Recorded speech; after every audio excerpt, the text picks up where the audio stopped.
Frost Train. Euh, Ah, Frost Train. Alors, Frost Train, c'est un jeu qui est dans quel état? C'est un jeu qui c'est est un jeu en... qui est sorti, mais qui est gratos. Ah, il est sorti? Je crois bien, les mecs ils devent plus dessus. Ah mince, il me semblait qu'il était en Early Access Ah non, mais c'est un jeu qui ou est en bêta quand j'avais gratuit. testé. Ah yes. C'est ça le truc. Effectivement, effectivement. Bon, Frost Train, donc c'est moi qui l'ai testé, Frost Ouais. Train. Euh, bon jeu. Qu'est-ce que je pourrais dire de Frost Train? Euh, c'est...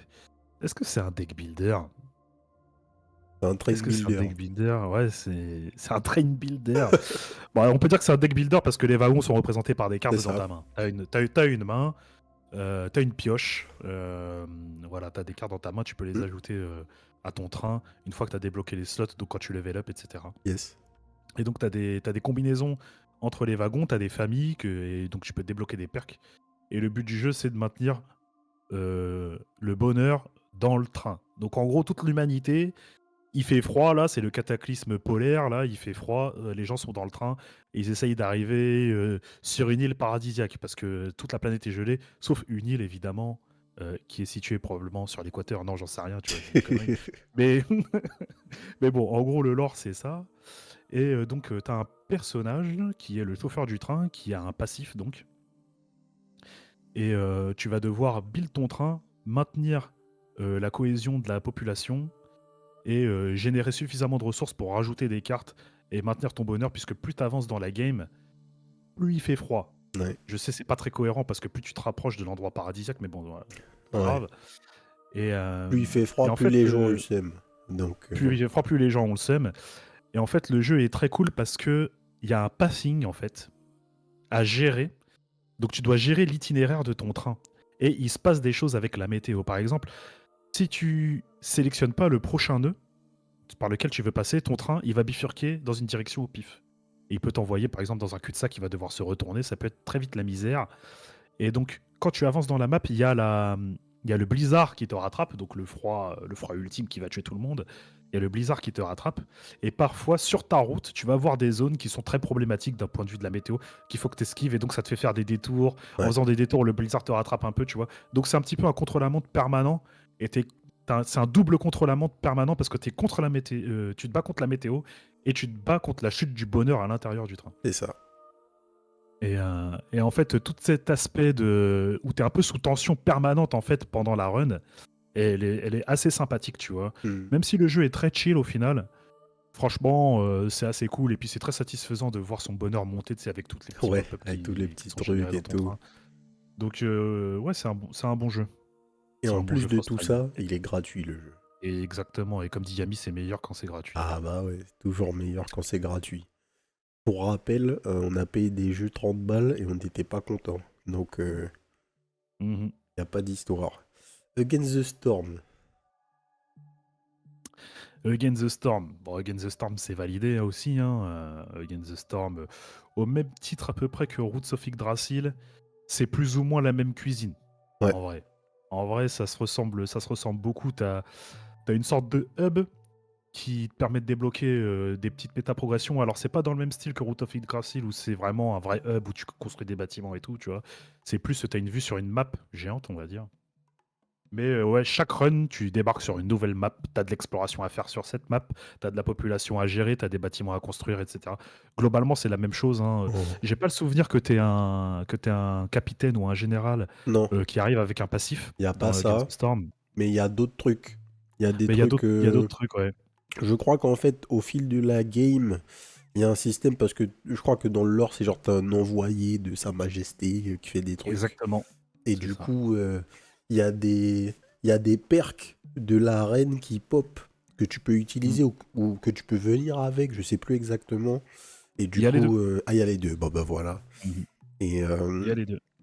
tu peux utiliser ça pendant ta run pour faire des actions sur tes mecs ou faire avancer un peu ton tritech un peu plus vite que la moyenne. Mm. Je trouve que ce jeu, contrairement à Roots of Yggdrasil, euh, l'objectif, bien qu'il y ait des éléments proches du city builder, enfin des éléments carrément pris du city builder, c'est, je sais pas si je le considérerais vraiment comme un city builder parce Mhm. que parce que ta gestion des ressources est quand même un peu simplifiée et en fait ton vrai objectif dans la game de Road of Yggdrasil c'est d'explorer la map entièrement Mm. pour aller choper des trucs alors que là en fait je crois que tu dois juste survivre un nombre de temps défini, c'est ça? Tu dois survivre un nombre de temps défini. Il y a quand même des trucs à récupérer sur la map, mais c'est Oui. pas obligatoire. Et surtout, il y a des dangers en plus sur la Ouais. map, donc il faut faire attention. Enfin, c'est plus compliqué. Puis de toute façon, il y a la reine Ouais. qui, comme tu le disais, va t'envoyer des trucs pour te mettre bien, mais elle va aussi te demander des trucs. Donc Yes. elle va Il faut que t'envoyer tu des cartes. Bon, bah fabriques des maintenant, bails voilà, pour lui remplissez-moi envoyer. tel objectif. L'aspect D'accord. city builder est plus poussé. La gestion de la population est complètement différente puisque il y a de la micro en fait dans le C'est jeu. ça. Là où il y en a pas dans Roots of Yggdrasil en fait. Donc là il y a de la micro, donc vous pouvez assigner telle population à telle tâche. Il y a des types de populations différentes dans le sens où il y a des races. Ouais. Je sais pas moi, il y a les nains, il y a les Skaven, il y a les humains, voilà. Je dis des trucs au pif hein, de Warhammer, mais Ouais. En vrai, il y a les castors, les humains et ouais voilà, et les c'est ça. lézards. Et ils ont des traits ratios qui les rendent plus efficaces dans telle ou telle tâche, tu vois. Ouais. Donc il y a vraiment une gestion sur le côté city builder qui est beaucoup plus poussée ouais, que Roots of Yggdrasil. Mais il y a le truc qui fait que j'aime pas trop jouer au city builder, c'est que tu peux créer des pafs pour ta Ouais, ville et ça me stresse. ouais, bah oui, parce qu'il y a toujours un chemin Il y a optimal. de l'optimisation. Voilà. Il y a toujours un chemin optimal, et si t'es un peu malade de l'optimisation, ouais, tu peux passer des heures à À, trouver le chemin à optimal. Mais décaler bon, d'un pixel. Mais en vrai, ouais. ce que j'avais trouvé qui était cool, pour les gens qui aiment pas trop les city builders comme moi, c'était que le jeu essayait de compresser l'aspect du city builder dans des runs. Mhm. Et ça, c'est vraiment bien. J'ai pas besoin de jouer 10 heures, bien qu'une run de Against the Storm, je pense que ça dure pas moins d'une heure et demie, peut-être un Non. peu plus parfois. Mais, euh, mais c'était quand même cool. Et contrairement à plein d'autres city builders, le fait que t'aies tes objectifs qui soient clairs devant toi, ça te facilite beaucoup plus ta progression. Pour quelqu'un Mm. qui est pas un fan du genre ou très à l'aise avec le genre, je vais trouver que c'était cool, quoi. Non, non, vraiment cool. Yep. Infest. Le jeu est sorti, je crois. Donc c'était quoi? Infest, c'est un deck builder où le système de combat était basé sur le fait que sur notre écran, tous les pixels sont simulés, un peu comme Noita. Un peu Donc, comme Noita, ouais.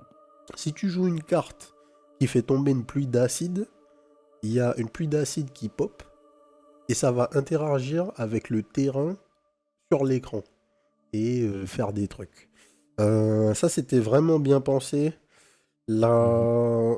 La démo était cool, peut-être un peu courte. Il y avait pas trop. Il y avait assez de contenu pour que tu puisses jouer avec les mécaniques. Il n'y avait pas assez de contenu pour que tu vois si les mecs savent vraiment ce qu'ils voulaient faire. Mm. Euh, le jeu est sorti en early access, je crois. Le jeu est sorti en early access le 31 juillet, ouais. C'est ça.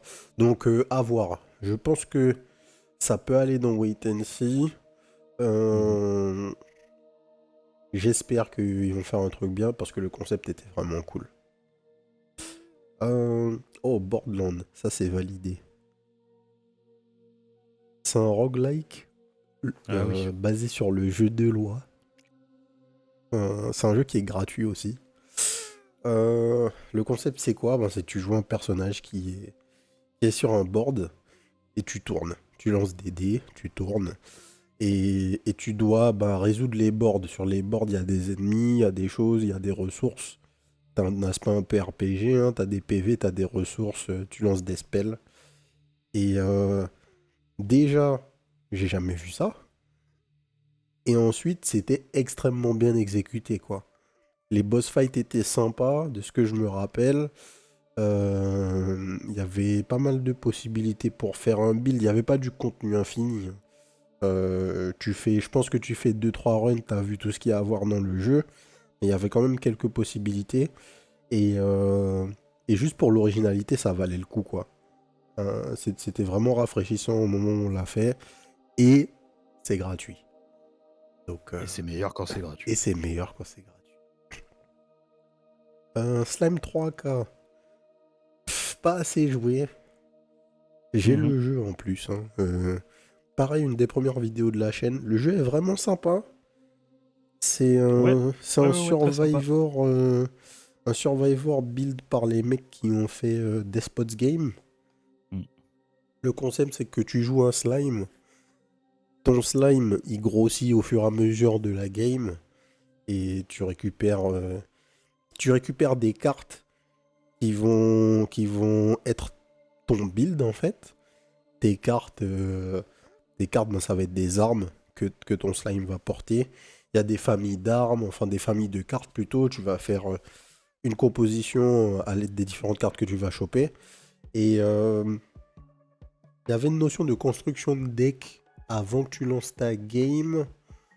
Je sais plus Oui, exactement comment ça se passait. En gros, tu mettais les cartes qui allaient être dans le pool de cartes pendant ta game dans le deck. tout à fait. Et au fur et à mesure de l'avancement de ta game, tu avais plus ou moins de chances d'aller chercher les cartes les plus rares. Et donc, tu pouvais prévoir ton build grâce à la construction de deck au préalable. C'était assez sympa. Visuellement, c'était cool. La DA à la Despot, elle est vraiment bien. Le seul truc sur lequel où je me disais, bon, je sais pas comment ça va tenir, c'était les perfs du jeu. Oui. Parce que c'était déjà borderline et on faisait rien de fou. C'était le tout début, c'est genre tes premières games dans la démo. Tu sens que le jeu était déjà à bout vu que ben, tu te bats contre des mini-humains. Là, il y en avait un millier à l'écran. Mhm. C'était un peu le bordel. Mais le concept était vraiment cool. Le jeu est pas en 1.0, je crois. Il doit toujours être Slime en 3K, ouais, je sais pas où il en est le jeu. Slime 3K. Il est toujours en Early Access. Et il coûte 3 euros. Donc bon, pour le prix, c'est vraiment nice. Mais j'ai pas assez joué. On va le mettre en wait and see. C'était sympa Mhm. à C'était voir. sympa, il avait une particularité, quoi. C'était cette histoire de deck building Exactement. au début de la run et de shop d'auto-battler, hein, clairement, hein, que tu fais Tout à évoluer. fait. Tu payes pour l'améliorer.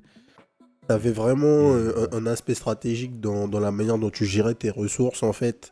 Et c'était cool. En gros, à la fin, hein, c'est toujours ce qu'on va dire, je pense. On a bientôt fait le tour des différents survivors qu'on a testés sur la chaîne.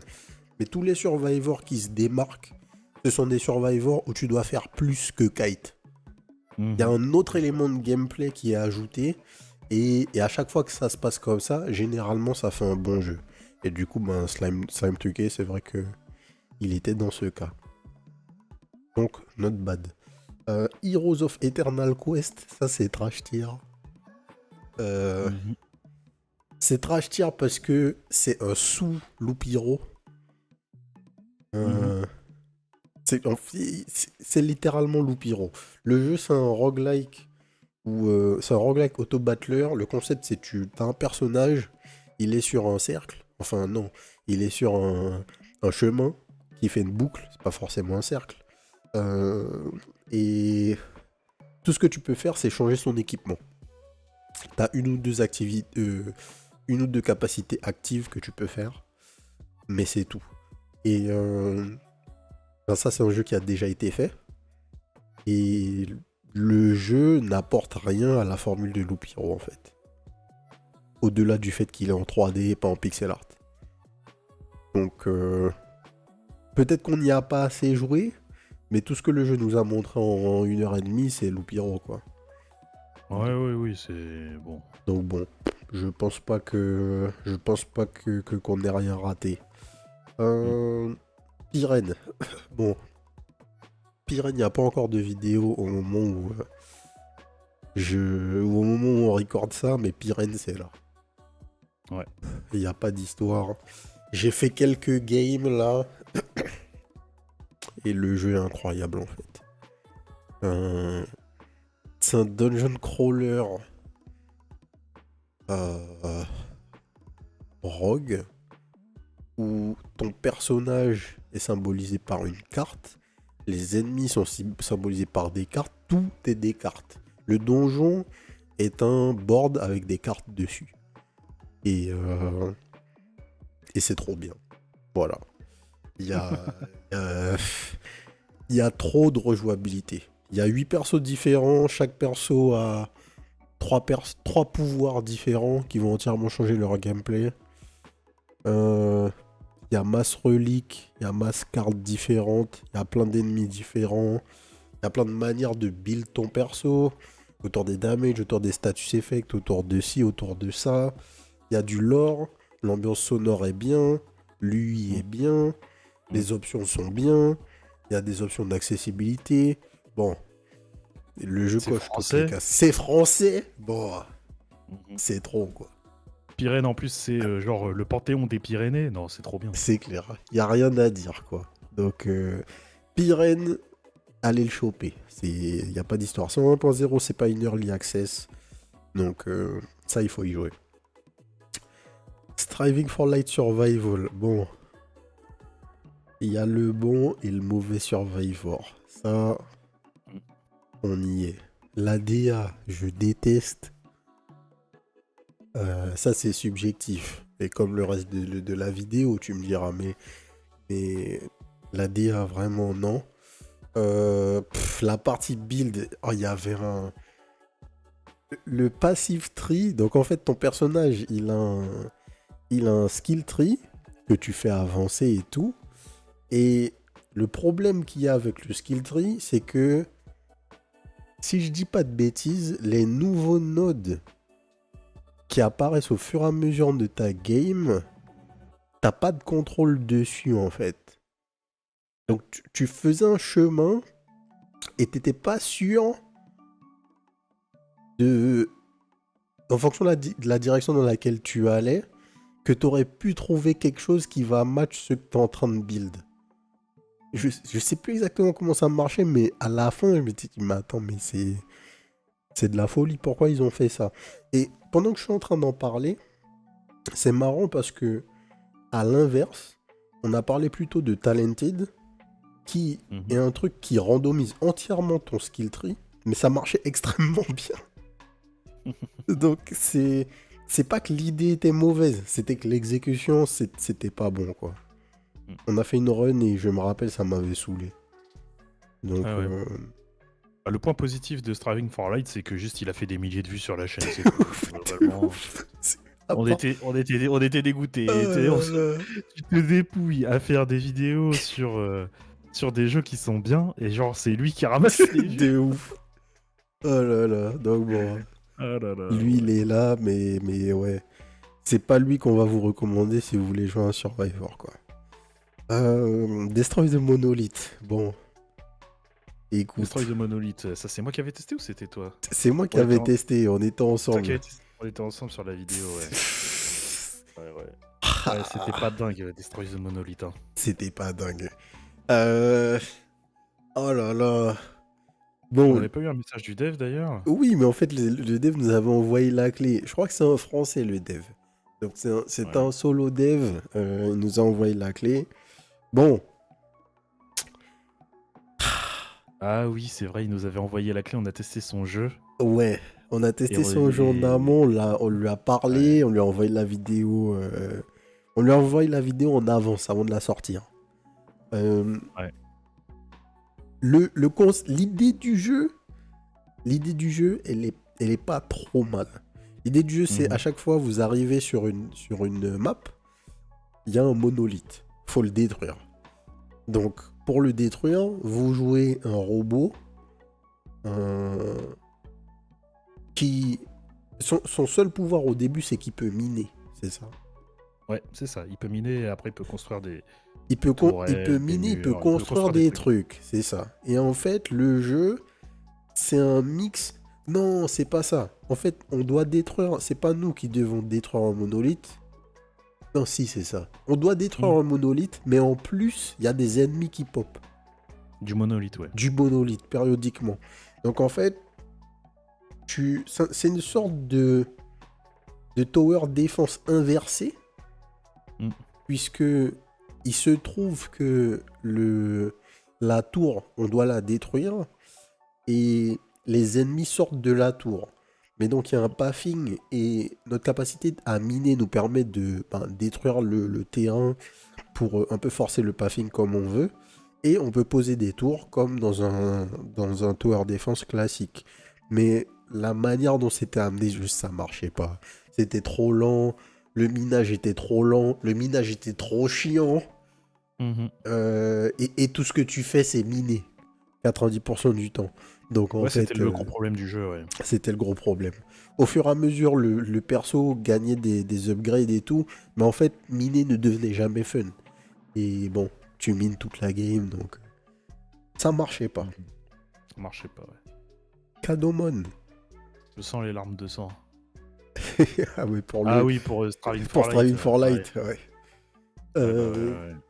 Kadomon, on veut la 1.0.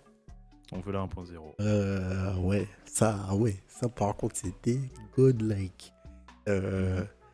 Auto Battler, un peu inspiré de Pokémon, au lieu d'avoir des persos pif là, vous avez des frérots bien inspirés de Pokémon. Euh, à part ça, c'est un auto battler très classique. Tu fais tes fights, t'as un shop, tu fais d'autres fights. Il y avait un Mhm. système d'affinité avec des éléments à la Pokémon qui marchait plus ou moins. Euh, dans la démo, il y avait des trucs vraiment craqués en comparaison à d'autres. Bon, ça fait un petit moment d'ailleurs que j'ai pas vu de mise à jour. Ça m'inquiétait un petit peu. Sur le Discord, il n'y avait pas d'update non plus. Les mecs nous avaient invités au programme partenaire, machin, machin. Et le Discord pour le programme partenaire, il n'y a pas eu d'update depuis 1000 ans. Donc, bon, on verra. Mais si le jeu sort, c'est sûr que ça va être un bon jeu, ça. Ouais. Phantom Abyss. Bon, hop. Phantom Abyss. Ça va dans Trash Tier tout de suite. Qu'est-ce qui s'est passé avec Je Phantom sais Abyss, les pas. gars? Je sais pas. Il y a tellement de jeux comme ça, moi aussi, mais qu'est-ce qui s'est passé? Sur le papier, en fait, c'était bien, il y avait tout pour Mais que ça oui. fonctionne bien. Mais le pire avec Phantom Abyss, c'est que donc, pendant l'Early Access, apparemment le jeu était bien. Les gens disaient que le jeu était bien. Le jeu sort en 1.0, on va le tester. Au moment où on va le tester, en fait, le jeu c'est devenu de la merde et tout le monde dit que c'est devenu de la merde. Alors qu'avant, c'était bien. Alors qu'avant c'était bien. Je sais pas. Je sais pas ce qui s'est passé avec ce jeu, ouais. Donc ce jeu c'était quoi? C'était une sorte de. En plus c'est tellement unique. C'est un jeu de plateforme. En fait, pensez Mirror's Edge. Voilà. Mm. Pensez Mirror's Edge, mais c'est un roguelike. Donc vous Mhm. la jouez un peu Indiana Jones. Vous avez un lasso dans un temple et vous parcourez le temple. Le truc, c'est que c'est un jeu qui est multijoueur et asynchrone. Donc, Mhm. on est en train de jouer. En fait, on est en train de faire du time attack contre tous les joueurs qui sont là en même temps avec nous dans le temple. Et on voit leurs fantômes autour de nous. Donc, on est là, on est vraiment dans l'ambiance. L'ambiance sonore est cool, machin. Le gameplay était fine aussi. Mais je sais pas ce qui s'est passé dans la 1.0. La structure du jeu est partie en sucette. C'est plus un roguelike en fait. C'est Ouais. devenu un truc, je sais pas, ça ressemble à un jeu mobile en fait, c'est bizarre. Je, je sais pas ce qu'ils ont fait, mais on oublie. Personne ne le sait. C'est ça. Ogre Chamber DX validé. Ouais. Un autre jeu gratuit. Mm. On joue un vaisseau spatial dans des arènes. Voilà. C'est pas vraiment du top-down shooter. Parce que je crois que. Je sais plus comment exactement ça marchait le gameplay. Mais je crois qu'il y avait. Déjà, il y avait plusieurs vaisseaux qui changeaient ton gameplay. Ça, c'est la première chose. Oui. Et. euh, Je sais plus exactement c'était quoi le twist, mais overall, c'est un top-down shooter plutôt classique, mais qui fonctionnait très très bien, avec pas mal de gameplay différents en fonction du vaisseau que vous choisissiez. Des méta-progressions plutôt cool qui permettaient de faire des builds assez marrants. Et encore une fois, c'est gratuit. Mhm. Angerfoot. Hum, Fingerfoot, c'est moi qui ai testé ça. Ouais. Fingerfoot, je mettrais peut-être pas assez joué. Ouais. En vrai, j'aurais tendance à dire que c'est validé. Allez les gars, terminez bien le stream et la vidéo. Je tombe de sommeil. Je finirai cette tier list colossale. Une fois publié, bonne nuit. À vous et à Yes. bientôt. Yes. Bonne nuit, c'est Nanix. C'est validé. Ouais, colossal. J'aurais tendance à dire que c'est validé parce que ce que le jeu propose, il le fait bien. Oui. Je pense pas que quelqu'un va venir jouer à Hungerfoot pour autre Dire chose c'est que ce nul. qu'il propose. Euh, Donc j'aurais tendance à dire que c'est validé. hmm. L'ambiance est cool, le feeling de vraiment débarquer et mettre des gros coups de tatane partout, ça fait vraiment Il est plaisir, tu vois. capturé, j'avoue. Donc ça peut être un petit peu long, mais bon, les maps sont tellement rapides. Ouais.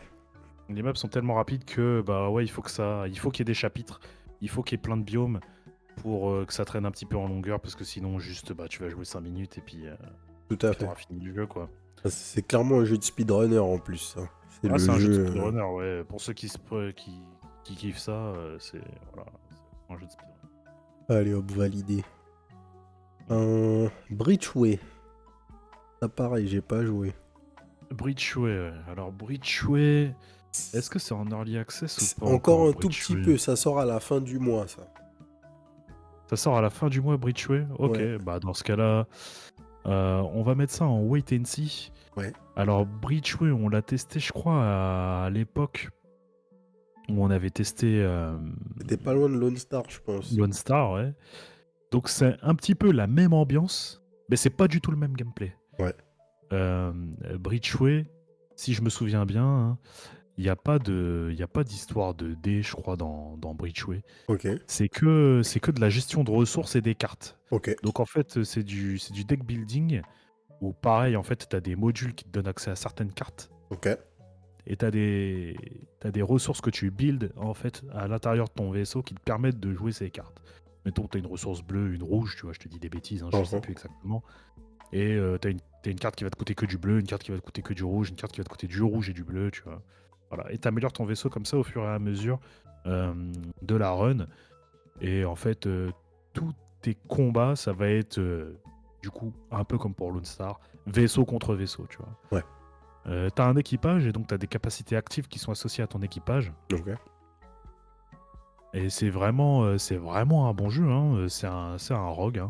Ouais, je me rappelle que tu m'en Ouais. avais parlé comme ça en mode vraiment très très bon jeu, quoi. Ouais, c'est vraiment un vraiment très bon jeu. Tout est bien fait dans le jeu. Donc on verra la sortie en 1.0. Peut-être que je referai une vidéo Yes. pour en reparler. Mais à mon avis, c'est un jeu qui va bien marcher, ouais. Ok. Alors, Eden. Alors, ça, c'est quoi? Ça aussi, je crois que tu y as joué. Le nom complet, c'est Eden. Putain, c'est quoi ce jeu? Eden. Attends, j'ai la liste là. Eden. Je Eden vois le jeu d'après. Genesis. Alors, attends. Le jeu d'après. Ah, merde. Eden Alors Genesis, c'est ça. Eden Genesis. Eden Genesis. Ah oui, Eden Genesis, je m'en rappelle. Bon, Eden Genesis alors. Oh, ça coûte Comment dire 25 balles. Ça a l'air Ouais, grave stylé en plus. Mais je crois que tu m'avais dit que c'était de la daube. Ça coûte un peu cher. Non, je pense pas que c'est de la daube. Je pense pas que c'est de la daube Eden Genesis. Bon, alors la démo était un peu limitée. D'accord. C'est vrai. La démo était un peu limitée. Voilà, c'était un peu chiant. Mais sinon, en fait, c'est le feeling de speedrunner. Ouais. Voilà. C'est le feeling de speedrunner, mais en pur platformer solo, ouais. Ok. Ah bah ouais, ça peut être sympa en fait. Ouais. Donc c'était plutôt assez cool, tu vois. Ok. C'était plutôt assez cool. Par Pas contre, c'est assez très joué. difficile. Pas assez joué, ouais. C'est très difficile. L'ambiance est sympa. Elle aurait pu être mieux, je pense, tu Ouais. vois, surtout en termes d'ambiance sonore. Hein, Alors, quand je dis en termes d'ambiance sonore, je parle vraiment de la musique ambiante, tu vois, vraiment de l'ambiance. hein. Mais sinon, les sound effects sont goldés, hein. Ok, Vraiment, le jeu, tu kiffes. Il y a le feedback est bon. ok. Voilà, le feedback est bon. Mais l'ambiance sonore globale, elle est pas dingue. Il y a quelques petits aspects dans le jeu qui sont anecdotiques, tu vois, les délires de hacking et compagnie. Ouais. C'est clairement pas un jeu pour les épileptiques. Ouais, je vois ça, il y a du néon un peu partout. Il y a plein de néons, l'écran saute tout le temps. Voilà, c'est pour te mettre dans l'ambiance. Oh, il y a du lore, j'ai pas trop suivi. Bon, Ouais, l'or dans un voilà. platformer, allez, salut. Mhm. Si t'aimes bien ce genre de jeu, tu vois, et que tu veux vraiment scorer sur les maps, c'est cool. Si t'es pas fan, je pense, du genre, Il n'y a pas de raison peut-être que que tu vas pas. t'accroches. Ouais, je pense pas que tu vas aimer le jeu, tu vois. Ok, Donc bon, c'est sympa, je dirais. nice. Bon, Cobalt Core. Alors là, Ah, ça va pas aller dans Trash Tier, ça va pas aller dans Trash Tier. ça va pas Euh, être. Ouais. Alors là, c'est le moment crucial où tout le monde va être contre nous. Non mais bon, écoutez, Cobalt Core, c'est simple. Moi je considère que si vous trouvez que Cobalt Core c'est un bon jeu, vous savez pas de quoi vous parlez, voilà. Euh, concrètement, Cobalt Core c'est quoi? Ben en fait, c'est marrant parce qu'on a parlé de Bridgeway et de Lone Star, qui sont des deck builders un peu dans l'ambiance spatiale. Cobalt Core c'en a Mm, un autre qui lui amenait comme concept principal que il y avait la possibilité de se déplacer pendant le fight. mm, mm, En fait, se déplacer, ça voulait dire changer de colonne. Et dans le jeu, c'était amené comme un élément principal du jeu, ce qui en soi est cool hein, dans l'idée. Mais la manière dont c'était utilisé dans les boss fights, en tout cas dans la version auquel on a joué, qui n'était pas la version 1.0, mm, c'était c'était juste anecdotique. C'était pas que ça avait pas sa place dans le jeu, c'était vraiment utilisé dans le jeu, mais juste ça n'apportait rien en fait. mhm. C'est ça, Euh, ouais. c'était c'était un truc, bon bah ok, oui, le boss va tirer dans cette ligne, donc déplace-toi. Ok, fine, mais en fait ça n'a pas apporté un élément intéressant dans le gameplay. C'est juste que Mhm, maintenant, en plus de gérer mes attaques, je dois sortir de la ligne de feu du boss, mais je vais jamais rater. mhm. Il y a pas de raison que je fasse quelque chose de mal dans cette situation. Et en fait, après avoir joué à la démo, on n'a juste pas eu envie de jouer au jeu. Parce que c'était ni fun ni intéressant en fait. C'est Donc, ça. ouais. Ça peut être un jeu qui est sympa, je pense, pour un peu tout le monde, tu vois, qui joue un peu. Ouais. Mais un vrai doseur, il va se heurter au même problème que nous.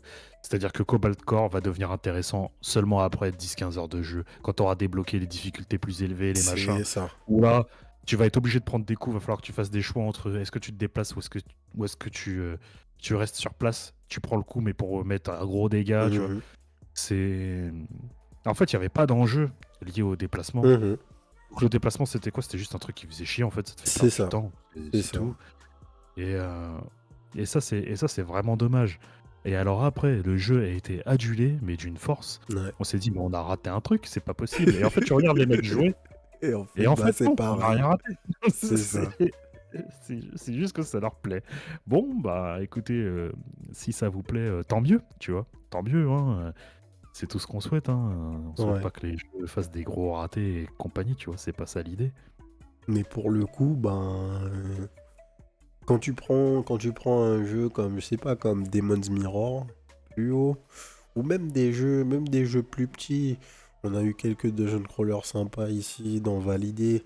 On a eu, on a eu quoi? On a eu quoi par là? Je sais qu'à un moment, il y a eu Conjury. Voilà, un jeu comme Conjury ou un jeu comme Deck Builder, comme Reign of the Renegade. Ah, ce sont des jeux qui en fait sont beaucoup plus uniques que Cobalt Core et qui amènent vraiment des nouvelles décisions à prendre que vous avez jamais pris en jouant à des deck builders, mais ils ont absolument pas le succès de Cobalt Core. Succès de Cobalt Core qui est évidemment aussi associé à, euh, à la qualité de la production.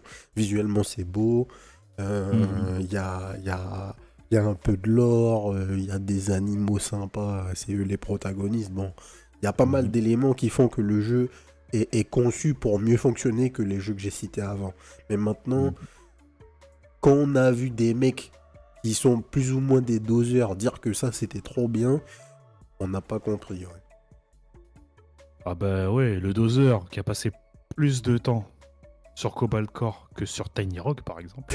Ouais, ouais il est chelou. Bon, c'est pas un vrai doseur, tu C'est vois, ça. hein, parce qu'en fait, il va pas vers l'endroit où il y a la vraie dose. C'est Il va vers ça. l'endroit où il est chill, tranquille dans son canapé. Mais il en faut pour tout le monde. C'est ça. Voilà, C'est ça. y a pas de souci. Donc bon, il y a des gens à qui ça a beaucoup plu, nous ça va aller dans mes. Mm. Paper Grinder.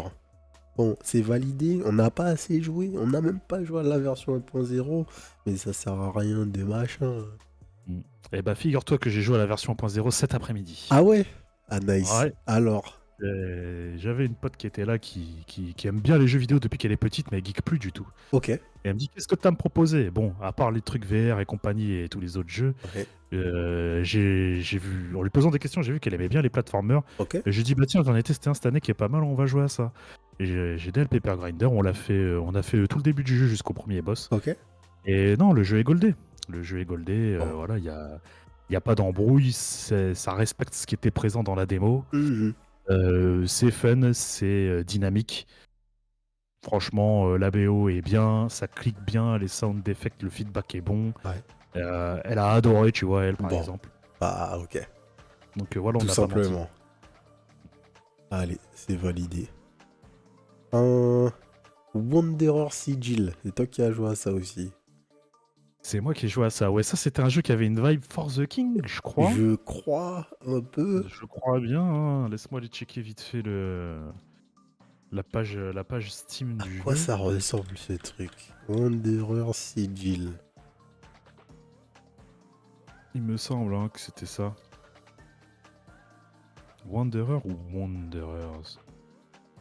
Wanderers, peut-être? Wanderers. Wanderer Sigil. Comment ça, je trouve pas là? Ah, je la trouve plus. Est-ce que le jeu a été. Viré de Steam? Non.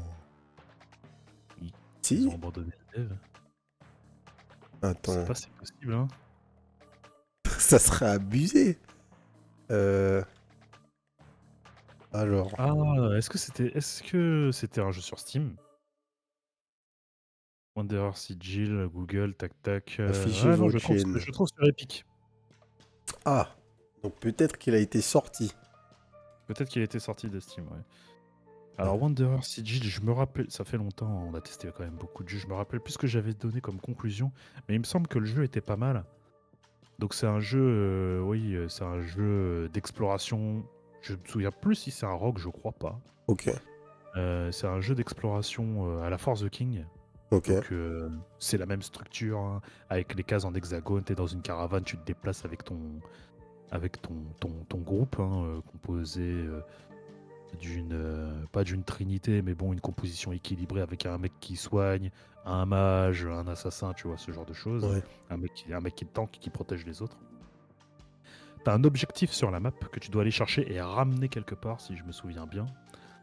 Et en fait, comment tu joues? Tu joues avec des dés.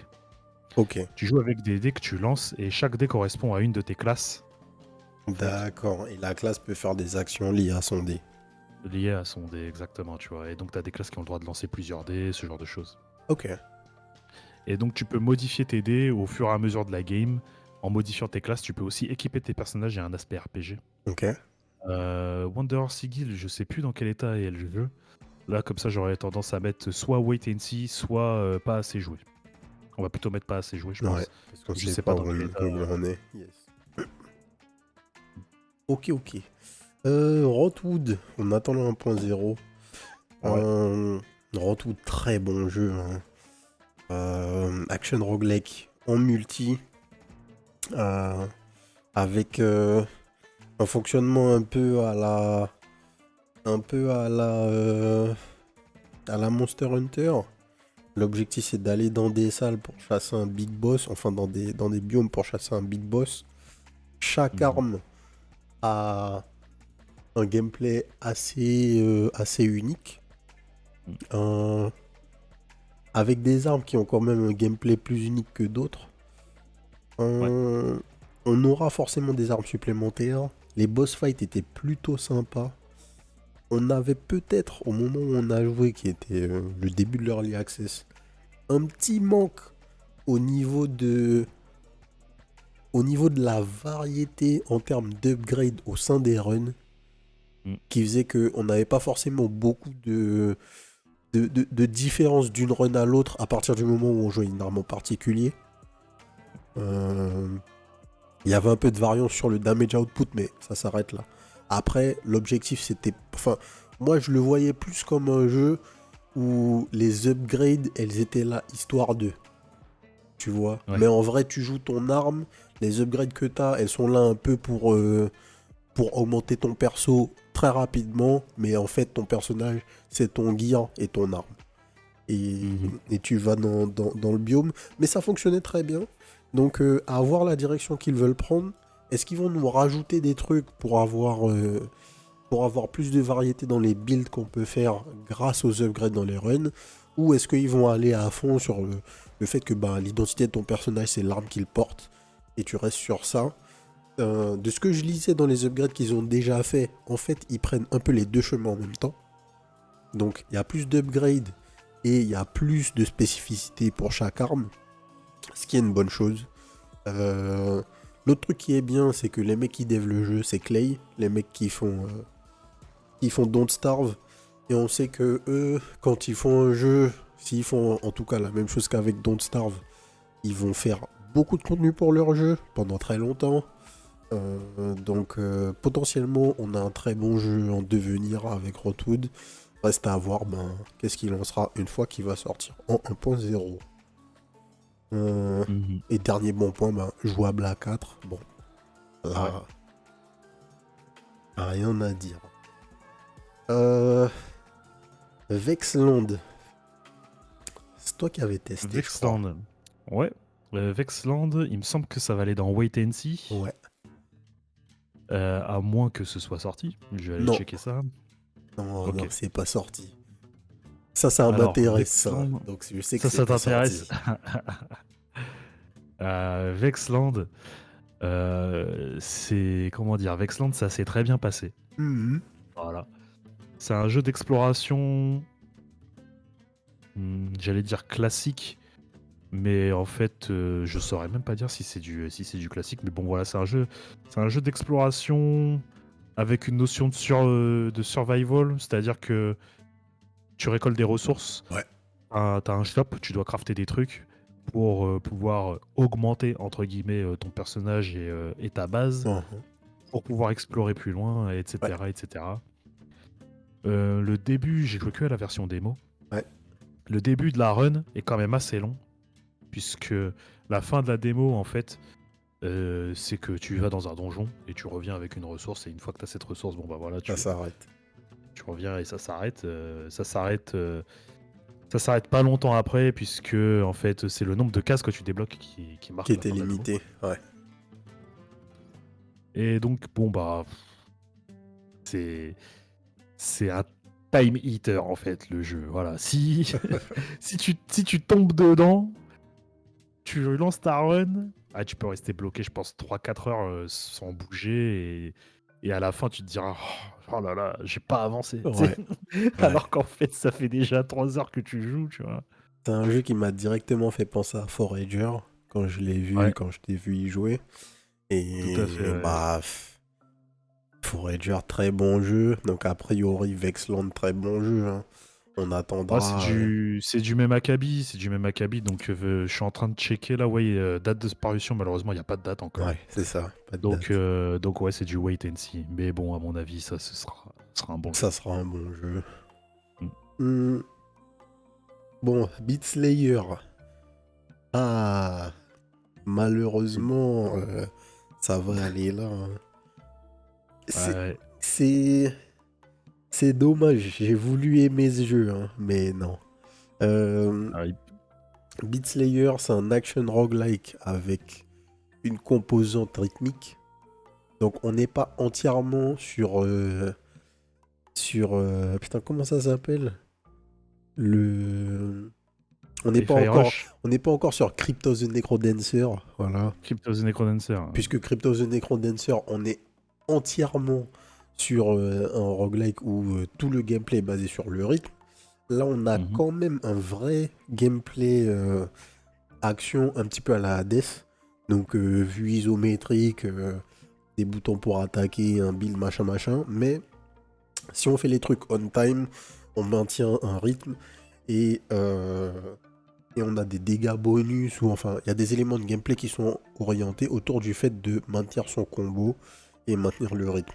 Le problème du jeu, c'est que, en tout cas dans la démo, il y a, on fait genre 2 biomes et 2 boss et on a une musique.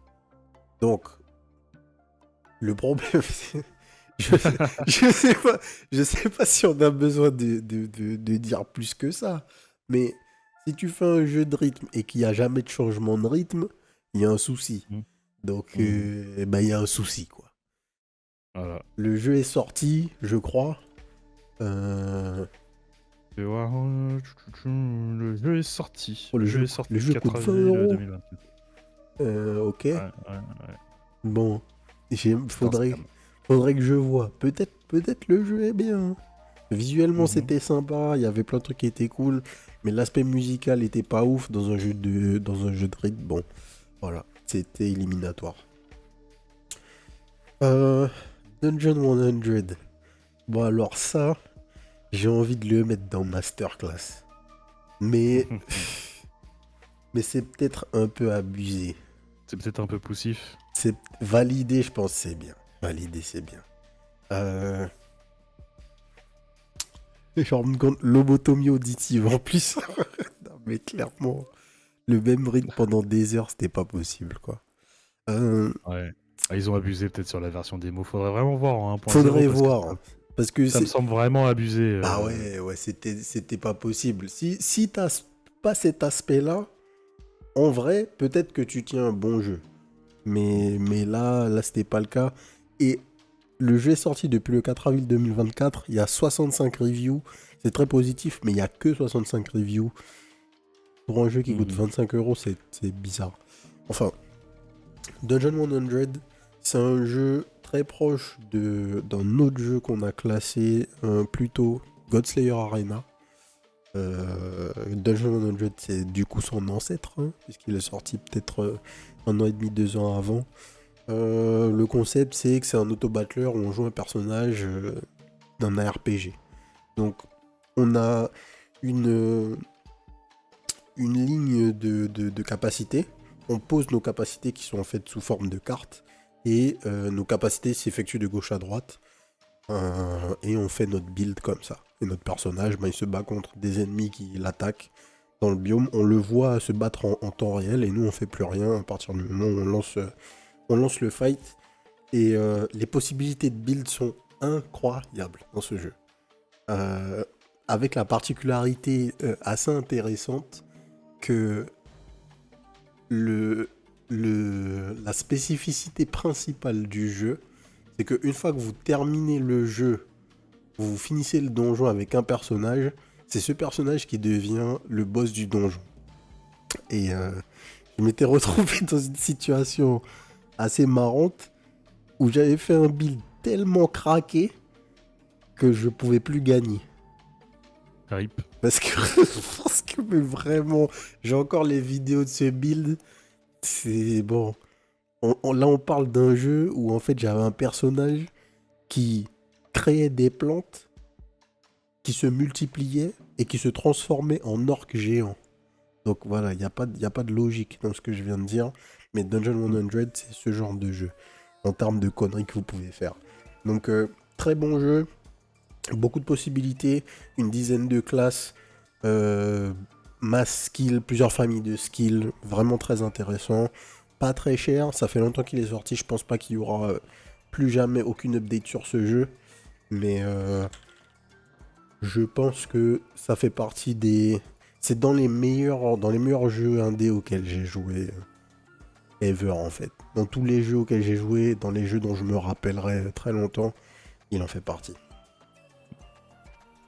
Euh, Combo Card Clasher. Alors ça par contre... Qu'est-ce que c'était que ça, hein? Bah ça, c'est Dungeon 100, mais nul. C'est exactement la même chose, mais party-based. Tu joues un perso, et tu sais, il y avait une sorte de...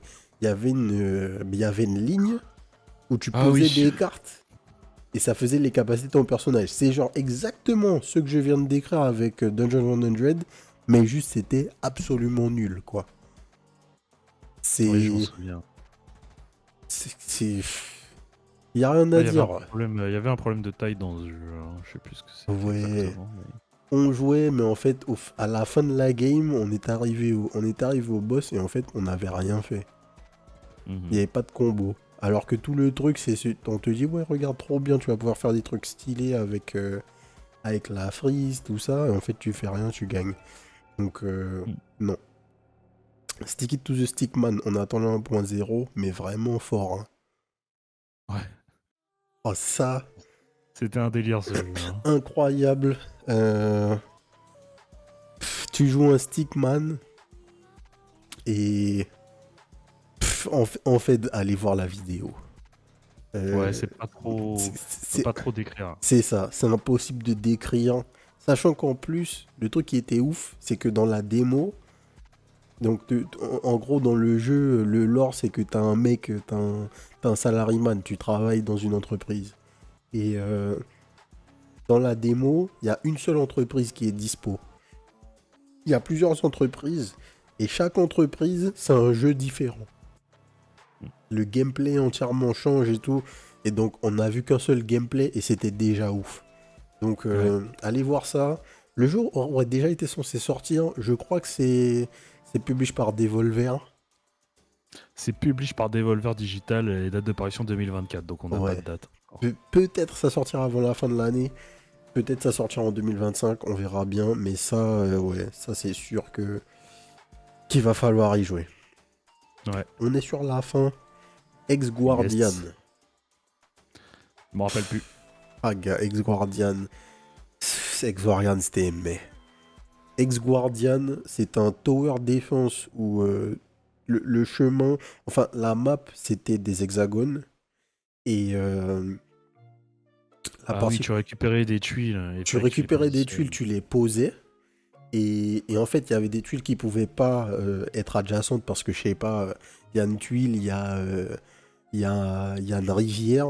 Et il faut que les tuiles avec la rivière soient contiguës, tu vois. Donc, genre, il y avait des trucs comme ça.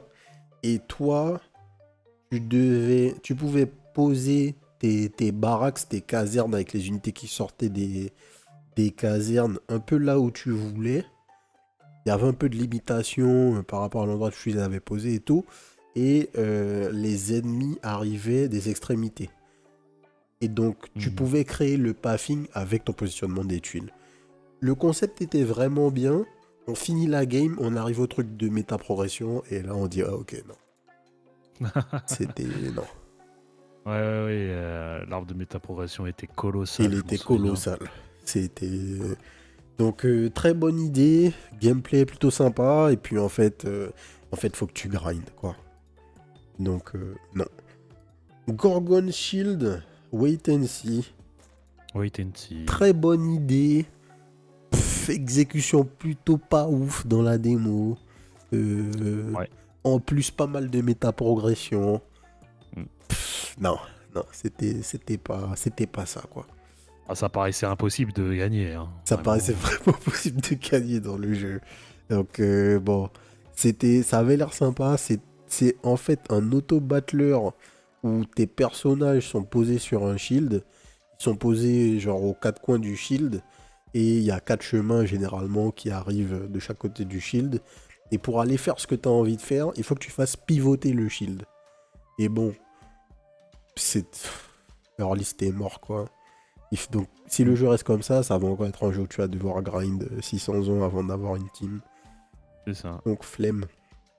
Et le dernier jeu de la liste, puisque les deux premiers on les a déjà fait, c'est Crop Rotation. Et Crop Quel état? Rotation, Le jeu est sorti, hein. ouais. Crop Rotation, il mériterait presque d'être en masterclass, mais c'est un drafting roguelike. Et c'est pas genre il a inventé un bail, tu vois. Ouais, Donc, c'est ouais, ouais, ouais. c'est un très bon drafting roguelike, mais en fait, c'est le fils de Luck Lord, quoi. Mm. C'est une très bonne exécution, hein, Ouais, ouais, Mais bon, sans Luck Beyond Landlord, effectivement, Crop Rotation n'existe pas. c'est ça. Donc, Donc, ouais. un des Mais c'est un meilleurs. très bon jeu. Et si vous n'y avez pas joué, allez y jouer. Bon, ben, on a fini. On a, On a fini. on a fini ça. Euh, C'était cool. Mm. On a... Sur tous les jeux, donc on a 2, 4, 6, 8, 10, 12, 14, 16, 17 masterclass. 17 masterclass sur 229 jeux. 18 avec Tiny Rogue. 18 Donc il y a avec moins de, Tiny il y a Rogue, moins de 10% des jeux qu'on a testés qui sont des masterclass. qui quoi, sont en des fait. masterclass. Maintenant, si on élargit entre les masterclass et les validés, on n'est pas trop mal, en vrai. Ouais. Après, il y a un truc aussi, c'est qu'il y a des on veut la 1.0 et il y a des wait and see qui peut-être sont des potentiels masterclass. C'est ça. C'est ça. Comme Sworn, comme Shape of Dream, Tout à fait. comme Hades 2. Comme Voilà, ADS2, tout à fait. Donc il il y y en a a certains jeux quelques-uns. qui vont peut-être remonter par là. Les jeux qui sont validés ne bougeront pas. Et effectivement, c'est vrai qu'il y a du wait and see qui potentiellement a la capacité d'arriver là-haut. Voilà, capacité, ouais. Mais on est autour de 10%. Donc C'est pas déconnant, je trouve. c'est pas Ça me déconnant, paraît, c'est même ça me assez paraît être un élevé, hein. chiffre. Oui, c'est vrai. C'est même C'est vrai assez élevé que, en vérité. c'est vrai que mine de Euh, rien, ouais. mais ça montre aussi que euh, si sur un an à jouer à des jeux tous les jours, il y a 10% des jeux, il y a 10% des jeux indés qui sont sortis, qui ont été des masterclass, sachant qu'on n'a pas joué à absolument tout. On a peut-être fait l'impasse sur quelques trucs, mais franchement, on n'a pas fait l'impasse sur beaucoup de trucs. Et ça montre qu'en fait, c'est dur de trouver des bons jeux si tu joues peu. Ouais. Parce que, en imaginant que tu achètes 10 jeux par an, ben, mieux vaut que tu aies la tier list. Hein. Parce que La tier list, ouais. sinon, tes chances, les probas sont pas contre toi, quoi. Ah bah, c'est inférieur à 10%, donc potentiellement, il y a un monde où où tu te retrouves sans masterclass. C'est ça. Donc, non, c'est pas mal. C'est pas mal. De notre côté, ben écoute, ça fait plaisir d'avoir fait ça. Hein. C'était du travail, mais c'était quand même du bon moment. C'était des jeux sympas à tester. C'était quand même pas mal de rigolades. C'était des trucs Ouais. un peu chiants aussi avec des jeux à la con. Mais en vrai, c'était fun, quoi. Mhm. Donc, Ouais. On a combien de jeux dans Trash Tier? Là, on en a plus que dans les masterclass. Ah bah ouais, hein. Tu me diras, c'est logique. Hein. C'est normal. Pas de beaucoup, mais quand même. Quand même, quand Après, même. peut-être que dans les pas assez joués, il y avait aussi des masterclass, hein, c'est possible. J'essaie d'augmenter le score des masterclass par Ouais, rapport au Trash Tier, tu ça vois. essaie de faire monter les masterclass. Franchement, je pense pas. Peut-être, peut-être que Lone Star, non, peut-être que Lone Star, ça peut monter en masterclass. Je sais pas. Ouais, C'est- peut-être. Peut-être. Roots of Yggdrasil, non. Entropy Effect, ça peut monter mon masterclass peut-être. Oui, oui, oui. Entropy Effect, ça peut monter en masterclass. Ouais, Euh, maximum, il y en aura 20, quoi, 19, 20. Grand Max. Shape of Dream, ça sera sûrement une masterclass. King is Euh, Watching aussi. Hades 2. euh, Lost Castle 2, Lost peut-être. Castle 2 peut-être, ouais. Dandai Collect Loot, sûrement. Mm. Bon, il y en a. On va peut-être arriver à 20. On va peut-être arriver à 20. Mais, mais c'est vraiment parce qu'on stretch le truc, quoi. Donc, euh, donc c'est Et pas ça n'a pris évident. que 7 heures. C'est ça. Est-ce qu'il y en a un Ouais, qui peut ouais, détrôner Tiny Rock? Non. je pense pas, ouais. C'est pas raisonnablement. Non. Et Ah, le mec a mis la barre trop haut, hein, Tiny Rogue. ouais, c'est dur là. Et pour le Ouais, coup, dans Masterclass, il y a vraiment des extrêmement bons jeux. Mais ouais. les critères sur lesquels Tiny Rogue est devant, ils vont pas rattraper. Ils peuvent pas rattraper. De par leur conception, c'est pas possible. En fait, Ouais, c'est pas possible. le mec, le fait qu'il soit tout seul, c'est ça qui fait que c'est pas possible. Parce que le mec, tu le vois sur Twitter, en fait, il dort pas. Tu vois. Ouais, Parfois, les joueurs lui disent, bon, franchement, c'est bon, prendre des vacances. Il prend 2 jours, il dit, bon, ok, j'ai fait une update, les frérots. Moi, je dis, bon, ouais. mais, ok. Le gars kiffe, hein. C'est ça. Lui c'est son projet passion. Et, et il a fait un jeu de ouf, en fait, quoi. Ce genre de jeu comme Isaac qui a une rejouabilité infinie, ouais, c'est ça. Donc, Mhm. c'est un jeu qui est exactement dans ce tiers-là, quoi. C'est dans le tiers de Isaac. Donc, Ouais. Isaac qui est tout seul un petit peu déjà Isaac dans qui son est tout tir. seul, on va pas se mentir. Donc, voilà, voilà. Bon, ben, écoutez, moi, ça m'a fait plaisir, en tout cas, de faire ces vidéos, de partager le temps avec vous qui êtes venu voir les vidéos. Merci à tout le monde, hein. Merci à tout le monde, merci aux gens qui se sont abonnés, merci aux gens qui regardent les vidéos. Euh, la suite de la chaîne, on fera une petite vidéo pour en parler. Euh, Mhm. on fera sûrement moins de vidéos l'année prochaine, forcément. Déjà parce que c'est pas forcément tenable. Ensuite parce que moi je vais commencer à streamer plus souvent, peut-être daily. On en reparlera aussi dans la vidéo. Donc ça fera d'autres trucs à gérer. Mais c'est pas la fin de les 2 heures. On va continuer à faire des vidéos sur des jeux indés. On va continuer à showcase les jeux. Peut-être différemment. Peut-être peut-être mieux. Dans le sens où on aura plus de temps pour y jouer. Donc on pourra vous montrer des choses différentes. Pas forcément juste les premières heures. Mais en tout cas, partagez euh, l'amour du JV, entre guillemets, avec des gens, c'était cool. C'était une première expérience pour nous et ça s'est plutôt bien passé. Et puis on va continuer comme ça, quoi. On va voir quand, comment, mais ça va continuer. Et puis on espère que vous allez rester par là. Voilà. Et de toute façon, on en discute ensemble, hein. Peut-être qu'on mettra C'est ça. des petits sondages sur la chaîne pour avoir vos retours, pour savoir ce que vous attendez, ce que vous préférez. Est-ce que vous préférez plus Exactement. les séries? Est-ce que vous préférez plus les découvertes? Est-ce qu'une vidéo par jour c'est trop? Est-ce que vous voulez qu'on fasse plus de montage? Est-ce que le format RAW un peu brut comme ça Ça va? va. Enfin Mm. bref, on peut discuter de tout ça, sachant que nous on en discute déjà entre nous pour voir comment on va essayer de gérer dans nos vies aussi, comment les doseurs s'insèrent. C'est ça. Euh, et ouais, de toute façon, une petite vidéo arrive, on en rediscute. Yes. Bon, allez, les frérots. Bien sur ce, on va s'arrêter. Comme d'habitude, nouvelle vidéo tous les jours pour l'instant, à partir de 18h. On verra quand ça va s'arrêter. On verra jusqu'à quand ça va continuer. Restez branchés pour les prochaines vidéos. Et puis la vidéo, on part sur le futur de la chaîne. N'hésitez pas à nous rejoindre sur la chaîne Twitch. Twitch.tv/les_doseurs. Les mardis, mercredis et jeudis. À partir de 20h30 pour les records en live. Voilà, voilà. Sur ce, peace. Peace.